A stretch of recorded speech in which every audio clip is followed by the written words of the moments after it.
Landscaped luxury as far as the eye can see. The ocean fronts at Miami Beach, Florida, USA. Unique for reasons that are quite obvious. Modern America, the dream and the reality, all in one place. The cloverleaf, the thruway, the intercontinental jet that brings the subtropical world of Florida just a few hours away from anywhere.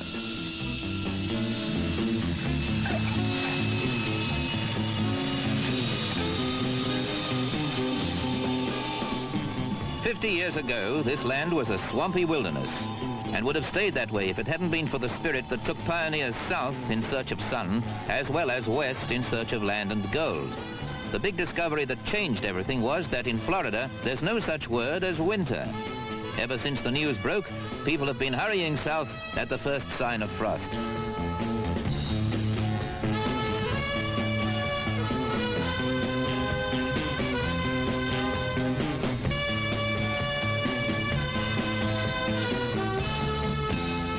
Miami Beach's Collins Avenue is part of a 7-mile-long strip of hotels, enough of them to stay in a room with a different view of the ocean every night of the year.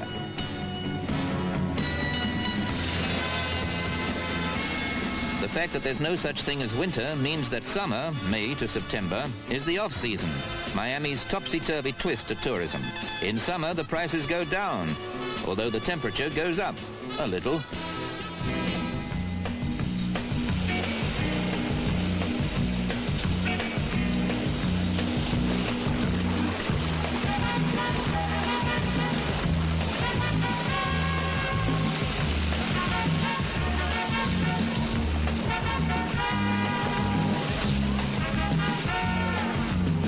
Civilization here is unashamedly preoccupied with the worship of sunshine. There's something unique, they say, about a Florida suntan, probably because it's soaked up just a few painless hours away from snow flurries and frozen pipes. During the summer months, it's more or less guaranteed or money back. Of course, there's much more to Miami. Lincoln Mall is the beach's own pedestrian precinct shopping center, where you can walk in the shade or ride the tiny canopied tram car.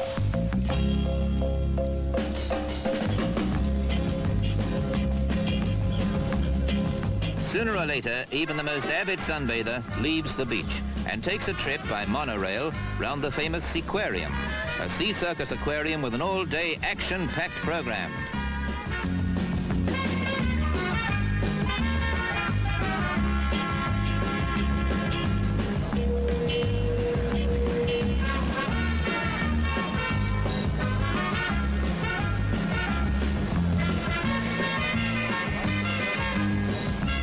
The Seaquarium Dolphin Act has a twist in its tail. You can see what these acrobatically inclined sea mammals do underwater as well as in the air.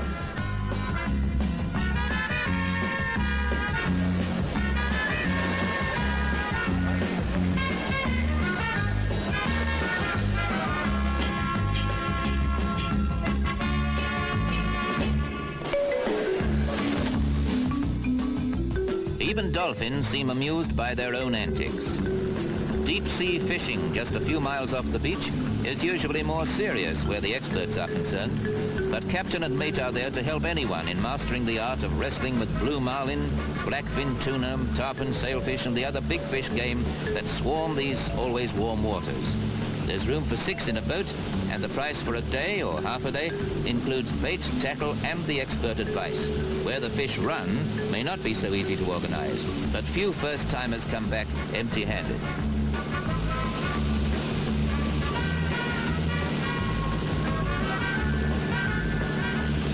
Once on the trail of the mysteries of the deep, most visitors to Florida feel bound to take the Seaway Road to Key West.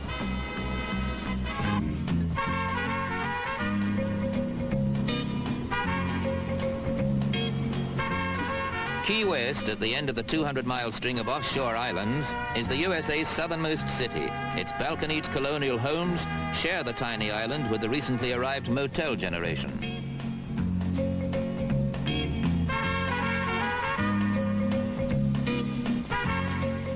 Key West was bought from the Spanish in 1821 and was, at one time, Florida's richest town when Miami was a struggling hamlet. The best way to see its own very special tourist attractions is by the conch tour train, which chugs round the island 4 times a day.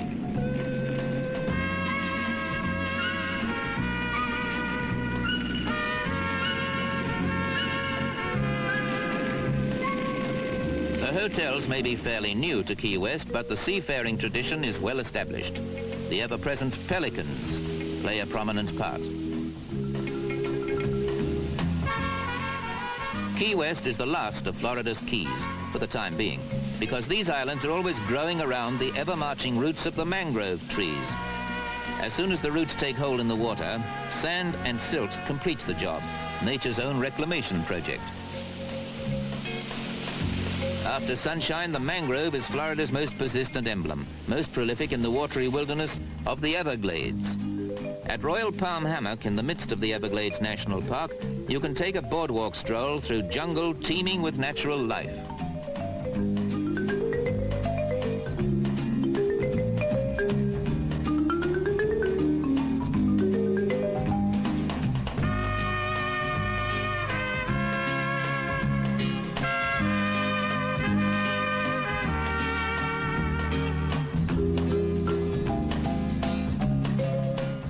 The Everglades leave an indelible memory of all that's wild and unspoiled, just 1 hour from the sophisticated pleasures of Miami, where everyone manages never to stop enjoying themselves, even when that all-important sun has gone down.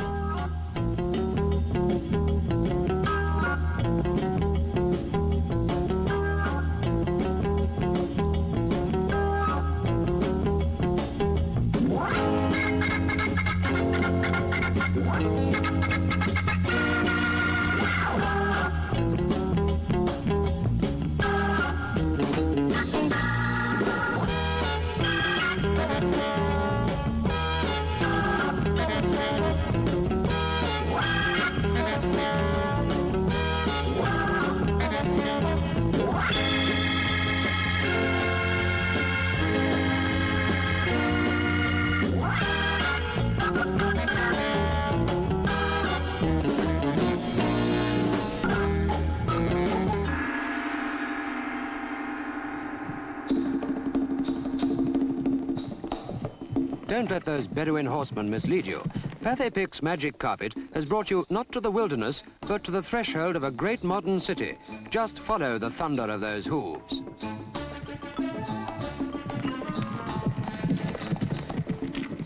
Or follow that placid donkey. But be careful. The view you'll get of this truly modern city is a view you'd have got of it when Saladin built the citadel almost 800 years ago. Cairo, the modern capital that still shows the signs of a history that dates back way before the pyramids and that still keeps 2 of its 60 old Roman gates.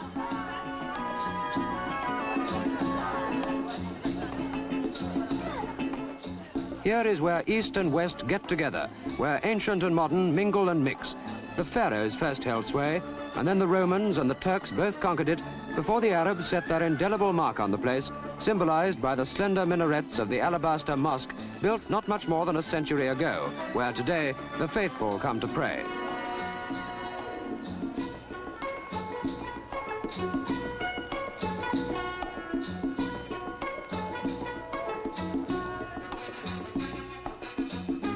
Christ, too, knew the ancient parts that still remain in this modern capital, for here is the world's first Christian church of St. Sergius, where, before their flight from Egypt, the Holy Family hid themselves for 30 days. Christian pilgrims can still make their way back from the 20th century around them to this church with its 5th century crypt and foundations that stem from the earliest days of our Lord. But see what a city of contrasts this ancient and modern city of Cairo really is, with its up-to-the-minute tower that still retains a hint of the minaret.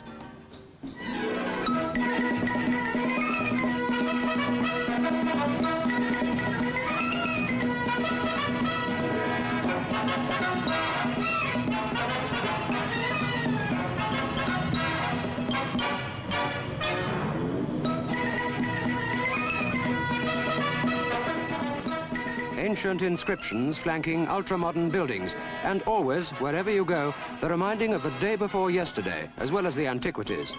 Shepherd's Hotel is Cairo to every Englishman who's been here. In war, the old Shepherd's was the social headquarters of the 8th Army, as it was of Napoleon's army in its day. Today, in the new Shepherd's, tea really is tea still, and the gossip's nostalgic.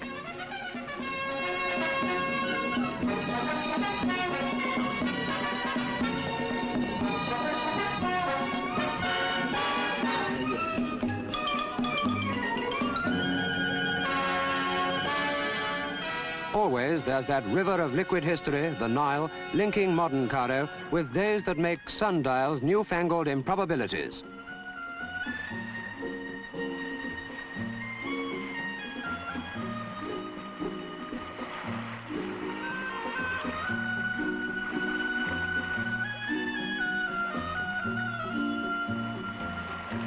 You can hire a felucca, if you so wish, the standard transport of a distant yesterday, to take a tranquil look at the city of today and dream your whole being into the grandeur that once was. In 20 minutes, you can come by bus or taxi to the pyramids. Then, of course, a camel ride.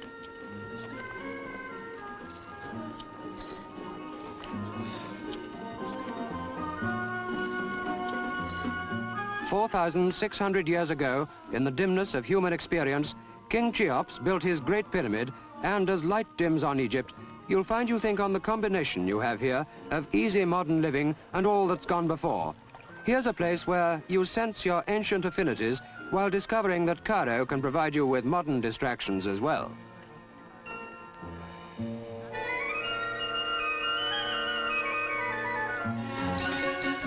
A cabaret or the Sphinx proper, with words and music in floodlit splendor, and at the end of it, nightlife that combines civilized requirements with evolution, the Western way of life and the Eastern meeting hand in hand.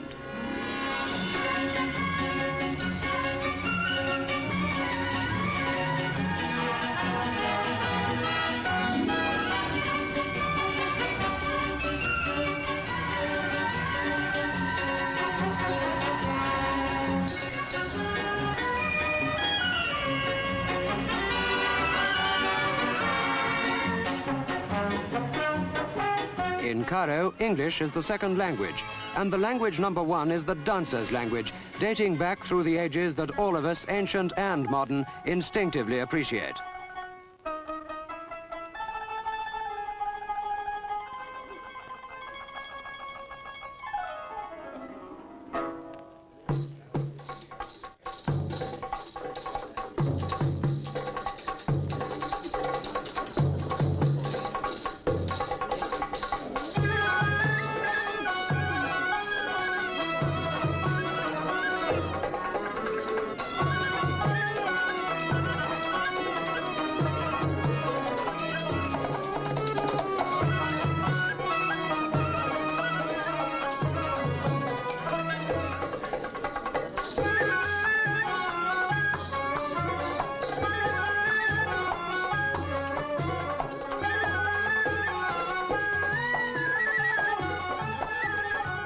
The throbbing rhythm of the dancer stirs you to a memory of such a multitude of times gone by that, in reality, have never gone.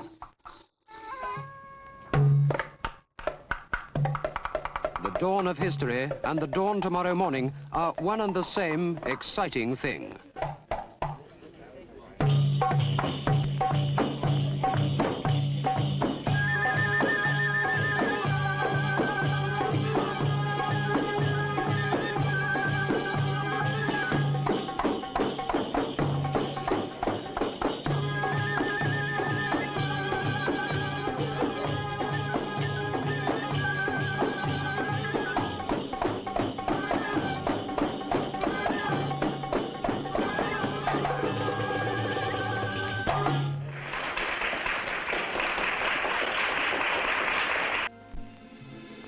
As you've just discovered, appearances can be deceptive. So reserving your judgment this time, before your eyes deceive you again, see if you can guess the whereabouts of this tropical island paradise. The clue is in the word island. Well, strange as it seems, this isn't the South Seas. It's in a rather bleak part of the northern hemisphere. Well, if you haven't already guessed, it's the Isle of Man. But then strange is an apt word for this delightful island. After a stay here, nothing will surprise you. No, you haven't got double vision. They really have got 4 horns. Mind you, that's only 2 more than usual, which is nothing out of the ordinary in these parts. Everything has some strange significance.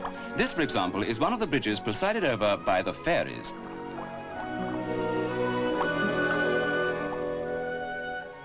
Talking about fairies, the island abounds in folklore and legends of the little folk. And needless to say, the inhabitants of Man are highly superstitious.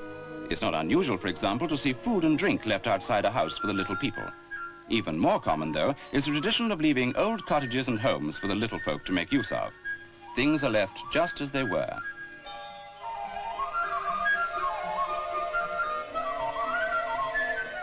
In places, disused cottages, relatively undamaged, can be bought for a song and renovated quite cheaply. But no one would ever think of depriving the little folk. Of course, no one in his right senses believes in fairies. The Manx cat is, of course, well known, although its origin is somewhat obscure. Veterinary experts denying the legend that they're the offshoots of cats crossed with hares, hence the short forelegs and long hind legs.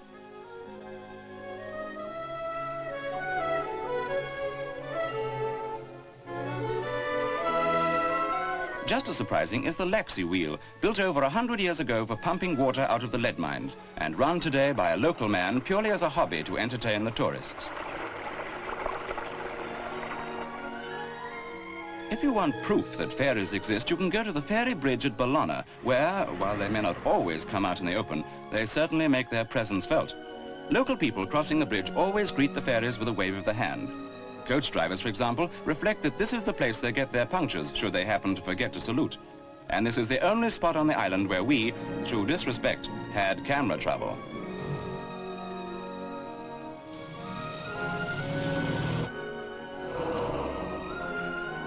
As we weren't able to produce any fairies, we found a self-professed witch instead, Dr. G.B. Gardner. Sweeping the crossroads near his home in Castledown, placing the dust in a shoe in which it's taken indoors, is done to simulate sweeping away continuous bad luck. These superstitions are typical. Many fishermen will still cancel a fishing trip if they see a red-haired woman or a cross-eyed man. In a tiny island 30 miles by 10 miles, there's a whole world of beauty, interest, and enchantment.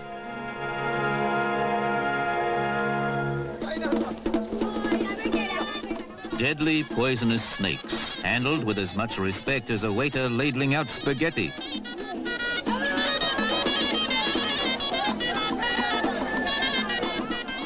The way of life in the Square of the Dead, Jem El Fna in Marrakesh, Morocco, the city Sir Winston Churchill loved to paint.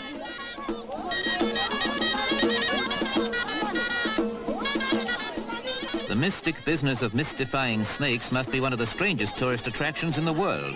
But there's no tongue-in-cheek about this ritual in a land where ritual and ceremony are part of everyone's living. Certainly the royal guard outside the king's palace in the capital city, Rabat. Ceremony, though always decorative, moves with the times, as does King Hassan himself, Morocco's constitutional monarch.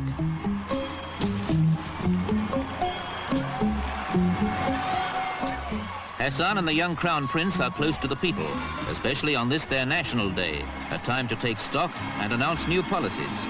The weighty business of making a nation's living is a heavy burden for a modern monarch. Others make their way along more traditional paths.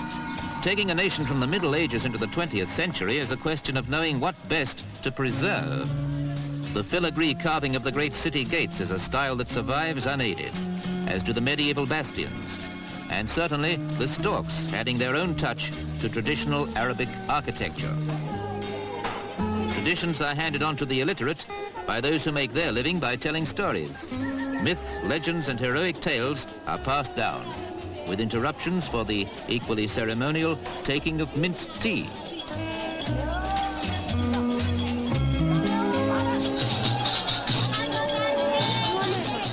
Jem El Fna is a fairgrounds-cum-music hall where the preservationists are more energetic. These tumblers start at 3 years old.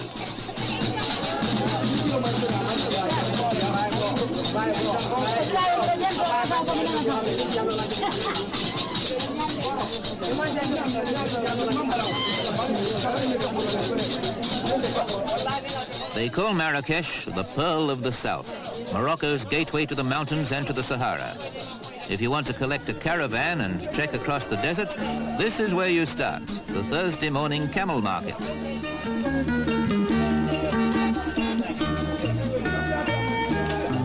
Bargaining can be hard. A good working camel's worth more than a Cadillac to caravan traders and to farmers who use them for ploughing the rich agricultural land northeast of here.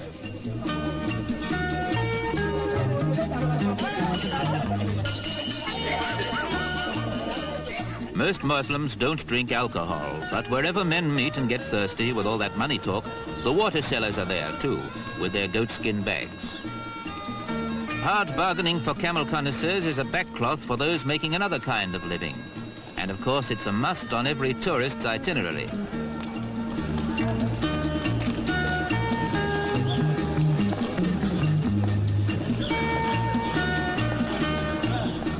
If climbing onto a camel isn't authentic enough, you can always don tarbush and jalaba and take your chance at choosing one of the best out of Morocco's population of more than 1 million mules and asses.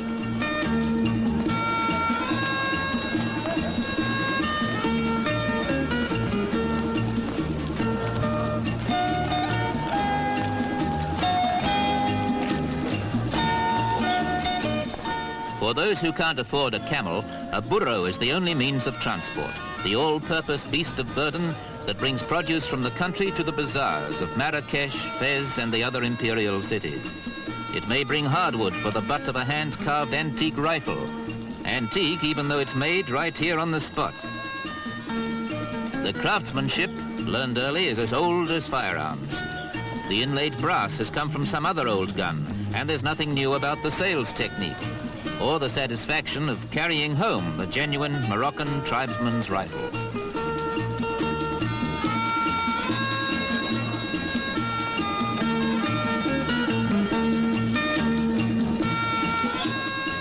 Next to agriculture, tourism, epitomized by the color-splashed bazaars, is the major currency-earning industry. But Morocco's most famous export is live horseflesh.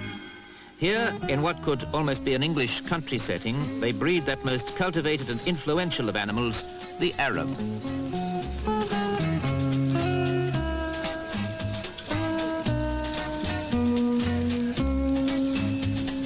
Not far from the great walled city of Meknes is the Ara Marocain, the state-financed stud, a nationalized industry that best illustrates Morocco's desire to keep the best of the old and make it pay.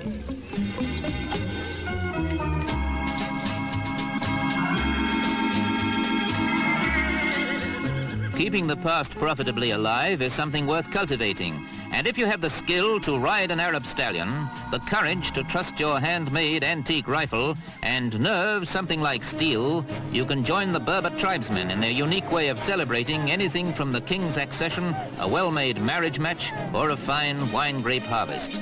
This is no stagey desert song fantasy, but a fantasia, Morocco's version of a medieval jousting tournament.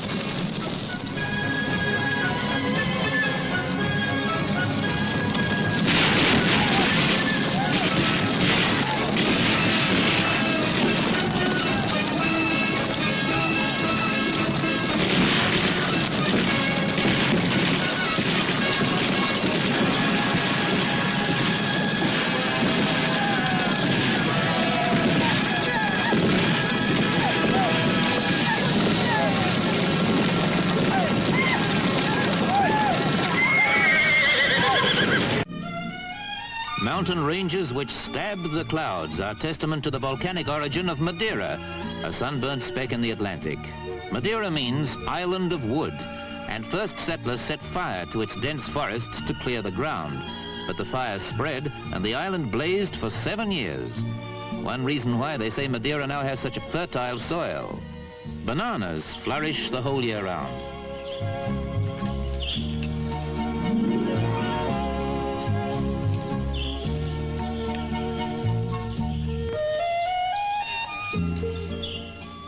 Lying off the coast of northwest Africa, Madeira basks in a climate that makes such tropical growths a round every corner sight. But there are pleasures apart from the purely visual. You can ride a sledge in the snow-free tropics and get pushed down the cobbled toboggan run from the heights of Monte to Madeira's capital, Funchal.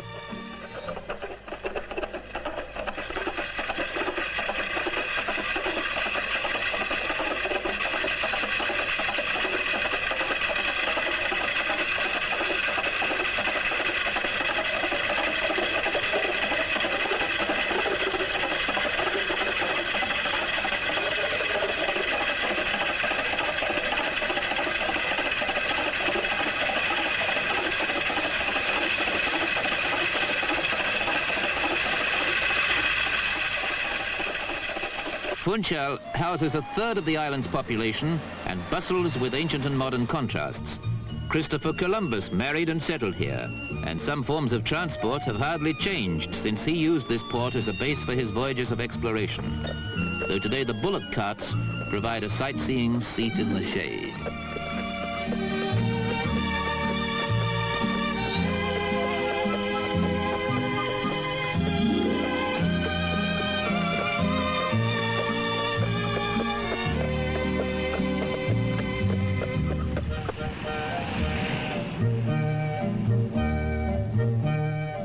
Wickerwork is an important cottage industry in Madeira. Bringing such lightweight produce as baskets into town doesn't call for strong-arm tactics, it's more of a balancing act. But there are heavier loads to shoulder. Tourists. The hammock may seem an outdated link with the colonial past, yet in this setting a free swinging ride through the palm groves is an added luxury that's hardly incongruous.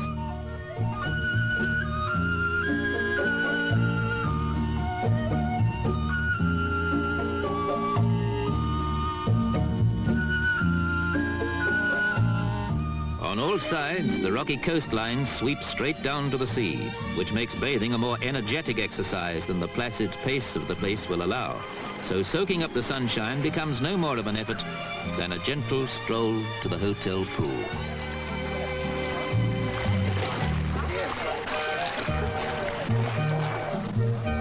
Island of wood, island of warmth. Island of wine, grapes grown in abundance. Everywhere you look there are terraces, hewn from the hillsides like giant steps to the throne of Bacchus.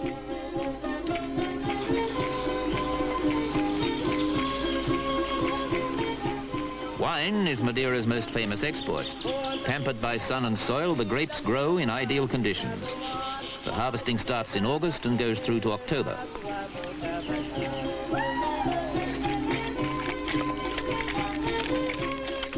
Wine has been produced here for nearly 500 years, and ancient traditions are jealously preserved. In some lagares or wine presses, the grapes are still trodden barefooted.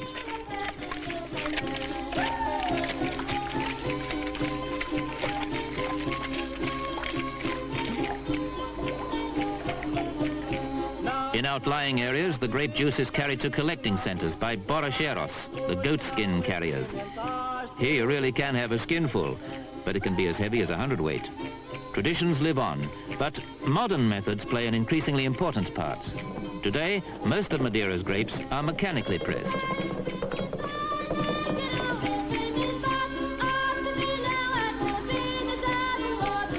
Once the juice has been given time to ferment, the wine will be ready for the estufa, a process unique to Madeira.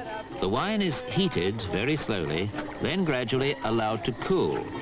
This system of maturing, stumbled on by chance, gives the wine its distinctive and inimitable flavor.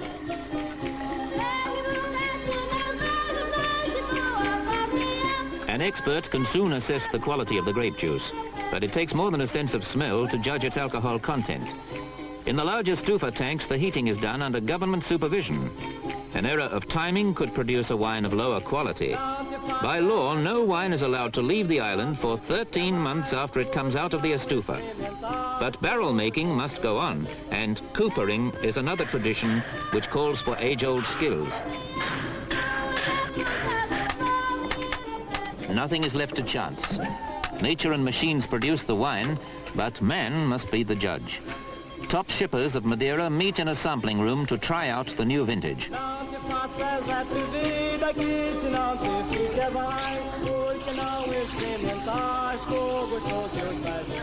Almost everything about the production of the wine is carried out with a sort of homely personal care by the islanders, for they are coddling Madeira's baby.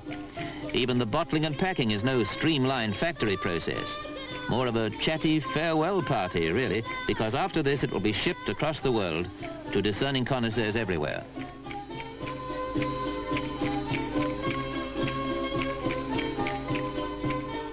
But this is no sad occasion.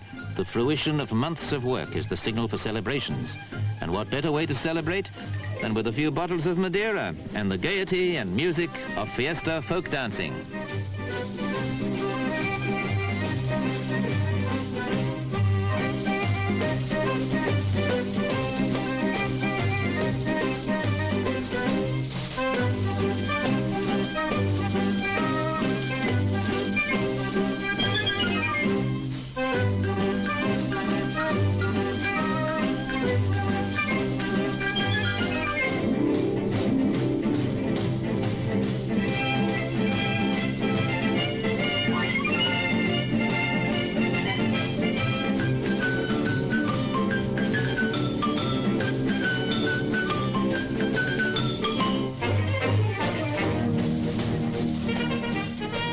Fiesta time seems to symbolize all that's beautiful and colorful here. It captures the rare spirit of the island of wine.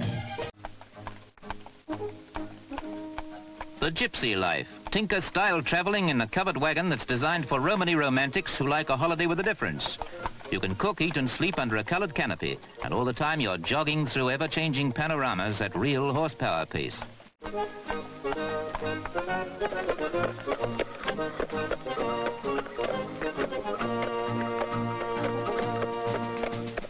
This is a land of horses and spectacular scenery, so contrasting that you still need a day in the saddle to explore and appreciate such isolated beauty. By now you must have guessed that this is Ireland, the Emerald Isle. Yet you could be in another world, away from the River Liffey and the roar of Dublin's traffic.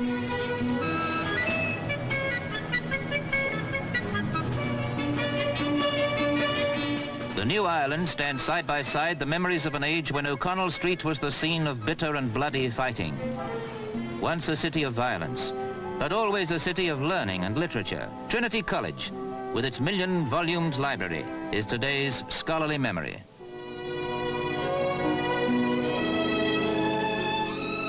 A million volumes, but none to compare with the priceless Book of Kells, one of the world's finest illuminated manuscripts.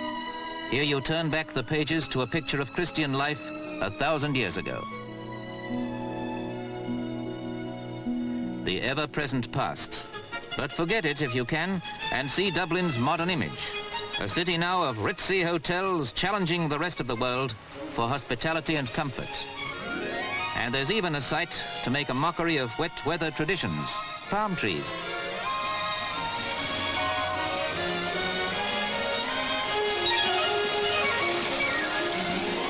Dubliners will tell you that tourists only get a tantalizing glimpse of this city from the comfort of a coach.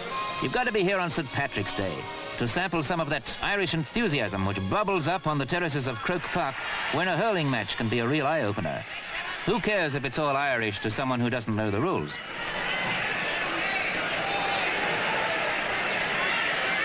What happens when you lose that hurley? Well, you still keep playing, fair or foul.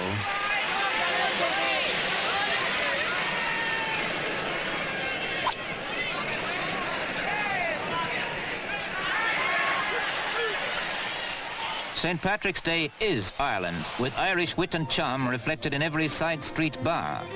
Here's where humour and philosophy provide almost cocktail-time conversation pieces. Yet the flavour of the occasion still comes in a pint glass. Old Ireland, yes, but who'd want to taste it any other way?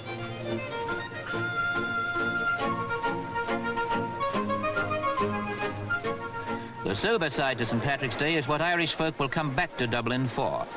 They'll come 3,000 miles just to see the shamrock blessed and walk in the O'Connell Street parade behind the flag of their adopted country.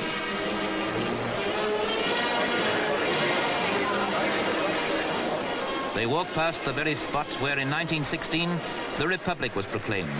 Less significant perhaps to a younger generation who only see the floats that advertise Ireland's latest appeal. It's a commercial campaign with opposition from a world that likes to keep alive the old plodding image of the Emerald Isle. But you can't survive on traditions.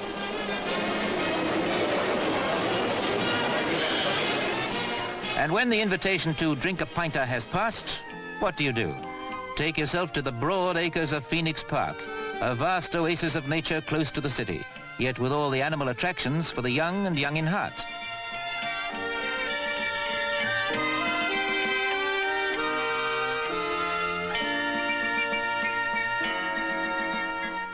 Penguins are well out of their depth in a land where sheep and cattle and pigs are the meat of Ireland's most important industry. Every week you can wander around Dublin Market, one of Europe's biggest and busiest, and still see farmers slapping out a bargain.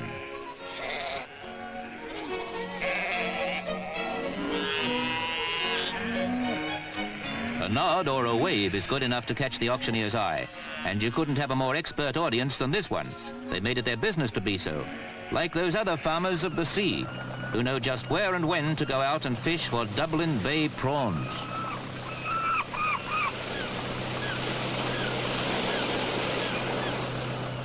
It's a lonely and often hazardous task, and you only know if it's worthwhile when the net is hauled aboard. Nobody really minds the biting salt spray and wading almost knee-deep in prawns when the catch is as rich as this. And the audience screams approval.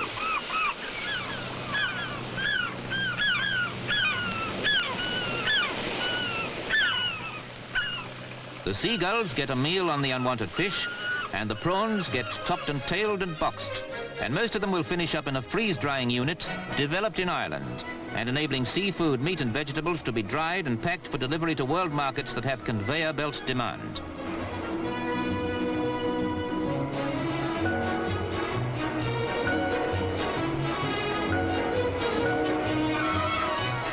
The farmer and fisherman can take heart from a process that ensures freshness right to the dining table. Within 5 hours, crops can be harvested and processed, then stored indefinitely.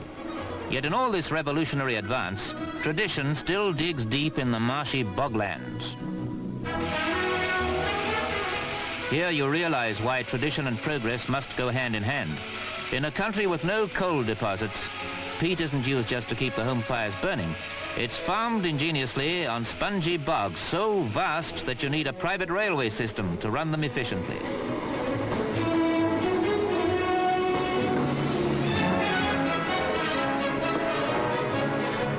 Peat-burning power stations, and now Russia has imported some Irish advice on the subject. But when it comes to exports, you can't fool anybody about the contents of those familiar barrels.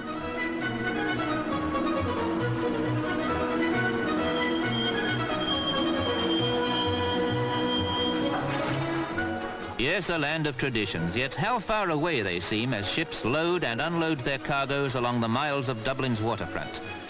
This is the kind of commercial reality the guidebooks don't shout about. Yet it's no less important for a country with a full steam ahead policy.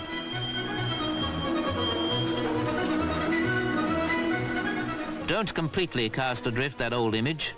You can't anyway. Ireland is, and always will be, a land of horses. The sight and sound of thoroughbreds preparing for an early morning gallop at the Curragh is daily routine in the race game. It's this kind of daybreak dedication which has pulled off some of the richest prizes in turf history. You can't tell many Irishmen anything about horses they don't already know. They're even producing tomorrow's champions at the Kildare National Stud. Tomorrow's champions, and as sound a bet as Ireland's future.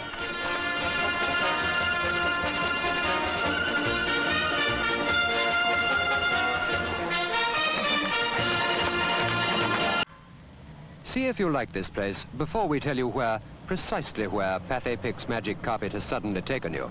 Dotted along this canal are gay dance joints. Sailors the world over reckon that this is the capital city of the whole exciting world. Nelson knew this seaport and knocked a few spots off it, but he didn't alter the salty character of...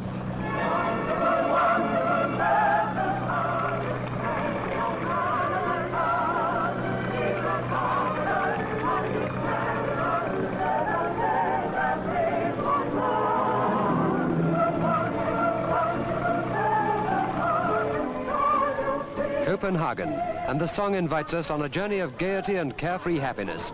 You step ashore into this exciting Scandinavian city to get a first impression of a seafaring people which never really leaves you.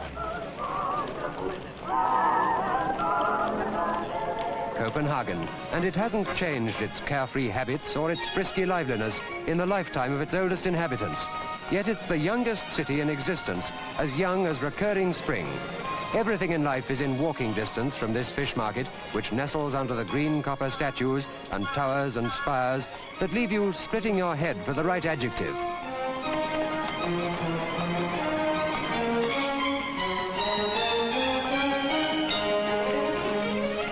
It's a northern capital, yet surprisingly, it's a place of pavement cafes, a city built for fun, where 1 minute's walk away from the Town Hall Tower, you're in the Tivoli Gardens, the most reelingly fabulous fun spot in the whole fun-loving world. London took the Tivoli Gardens as their model for the Battersea Playground, and London fell far short.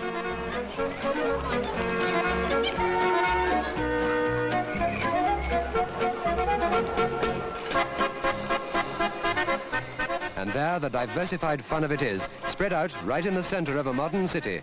Veteran cars and a pleasure ground packed with theatres, concert halls, 19 restaurants and electric heaters under the sunshade covers, just in case the north wind intervenes. The Tivoli is the perfect paradise for everyone young or young at heart or keen on happiness, so get in the swing.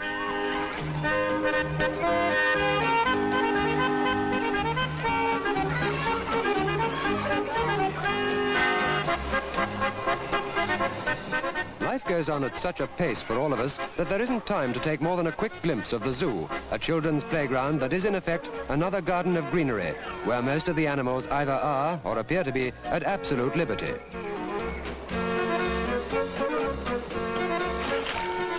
Copenhagen, and here's the secret of the place. The most stirring of its statues is the little life-size one that Hans Andersen inspired. There she is, clutching her seaweed, looking out from the harbour to that very Danish thing, the sea, which the hydrofoil these days rides so throbbingly fast.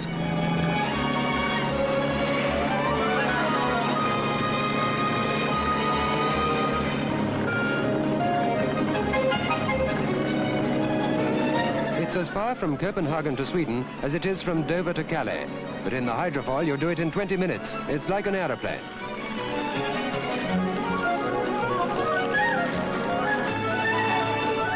Sweden. But of course the sea here is so narrow that just to the north at Elsinore you can yacht off the Danish coast and feel you could reach out and touch the Swedish shore. This narrow waterway that leads from our own North Sea to the Baltic all through the summer is dotted with little yachts.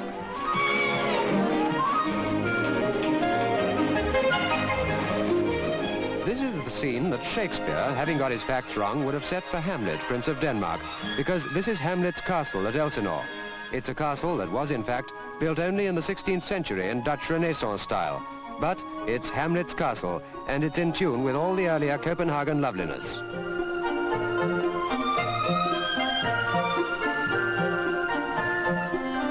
You're never far from water in or around this glittering city, where you best see the wonderful sights by taking a tram.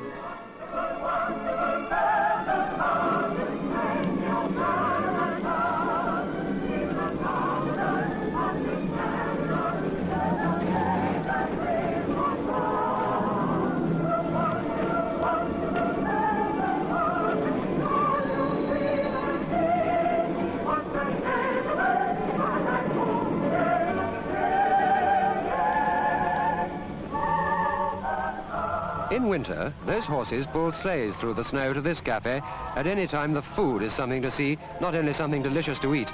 Yet the great joy to any Copenhagener is to get himself to one of the hot sausage stalls, where there's mustard too, served up in a screw of greaseproof paper.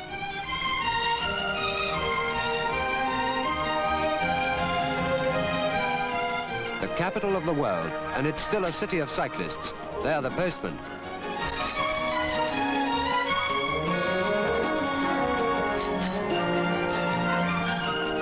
But cycling, of course, is their Sunday sport. Today, the Danes are racing against the world champions, the Russian Olympic team. Watch them both work the pace-setting switch formula. Which of them can triumph in this great race?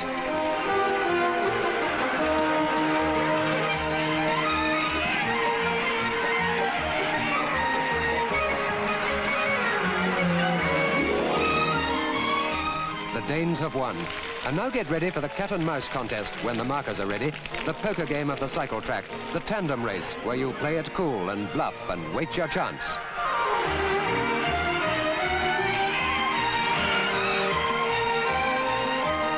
tension's rising. Watch them.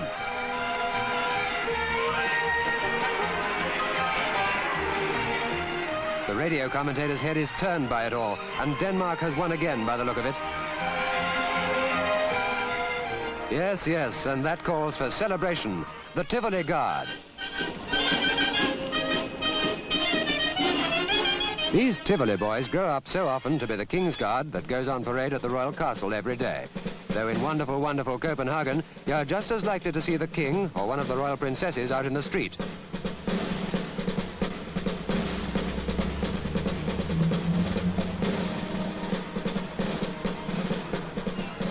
Copenhagen, wonderful Copenhagen indeed, where even the soldiery are part of the toyland pattern of life. But now, swiftly, it's getting nearly night. The northern shadows are growing longer and longer, and night is the very thing we're waiting for, here where those Tivoli gardens beckon us as they do.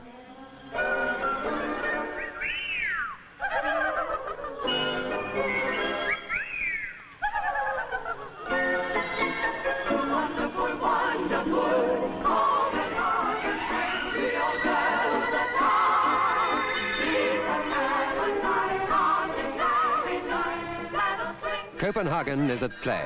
Copenhagen has become, as it does every night, Hans Andersen's fairyland. In Tivoli, or a step away in the center of town, this is the capital of the world of lovely fun.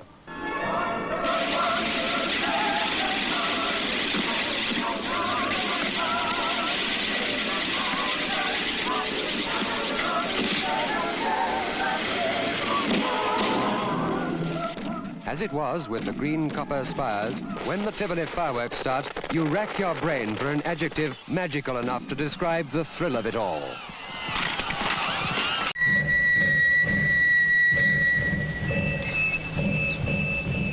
Don't ask too many questions, because you're following people who keep the mysterious traditions of a civilization that makes Cleopatra seem like a modern minx.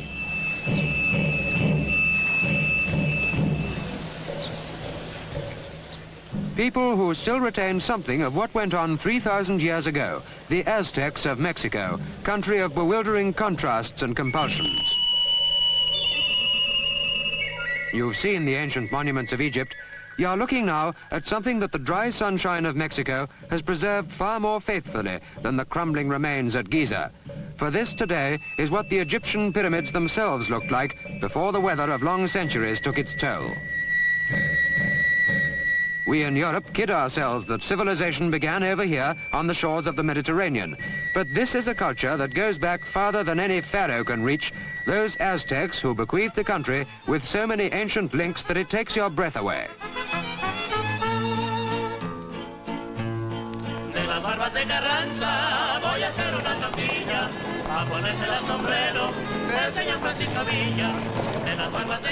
They fought the Spaniards for their independence. Then they had to fight the Americans. And now they've built a university that architecturally is one of the 7 wonders of the modern world.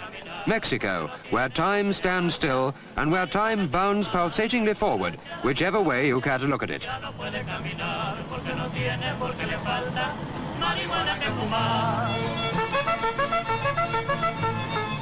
Ancient roots and ultra-modern buildings, skyscrapers where the siesta is the order of the day.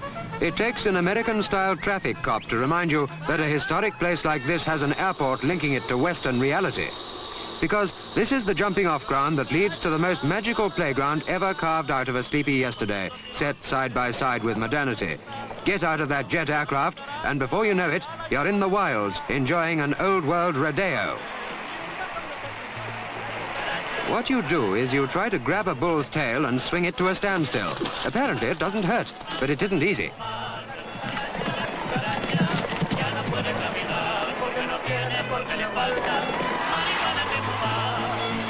Bulls are a Spanish part of Mexican life that they've never forgotten. They're fascinated by these angry animals. Half their energy goes into trying to get the upper hand of that blundering symbol of everything that's obstinately masculine, the bull.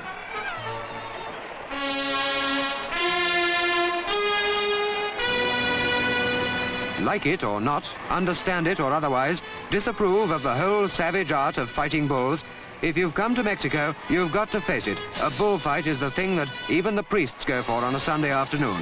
So come along.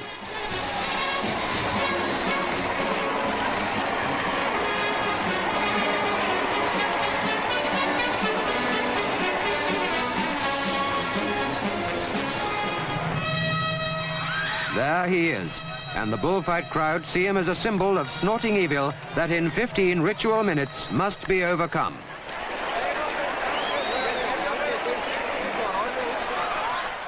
Watch that cape work, even if you deplore it. However reprehensible, an artist is at work, exposing himself to danger every step he takes in this dance of death.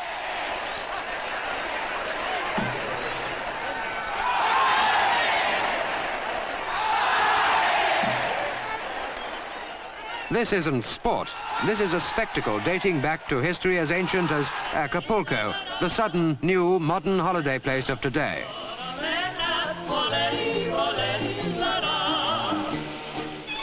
You swim in the sea that not many years ago only the sailors knew, who came bartering for cargoes of spices or silver, or you swim in the new pools that have been scooped out.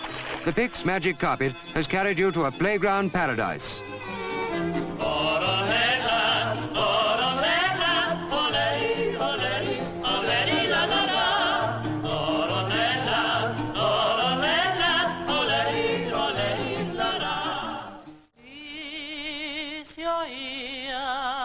The ultimate in sun-drenched luxury, a Mexican serenade. You don't have to go for a drink here. The whole bar comes to you.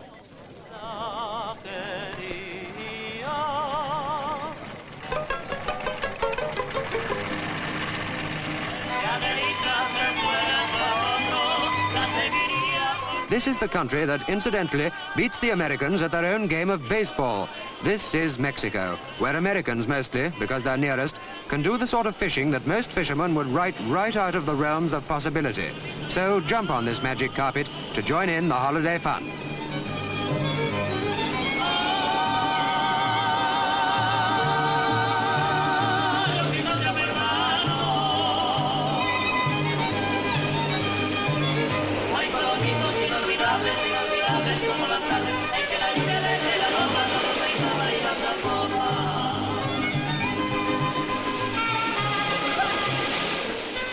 Come on in. The water's warm, and here this is the sheer exciting truth.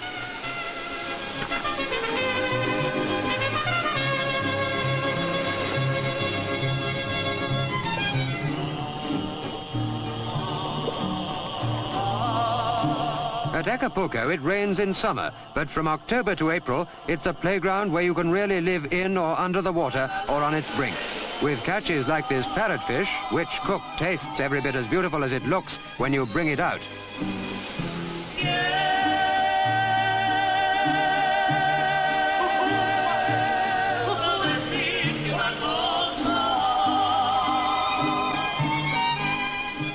You're hooked, too, to Mexico, where the Aztec Indian dancers still parade in their age-old ritual ceremony. They will climb a pole 114 feet high to perform their traditional act that looks like a latter-day circus turn, which would never have happened if ancient and modern hadn't met up to provide the holiday whirl that most of humanity never knows about.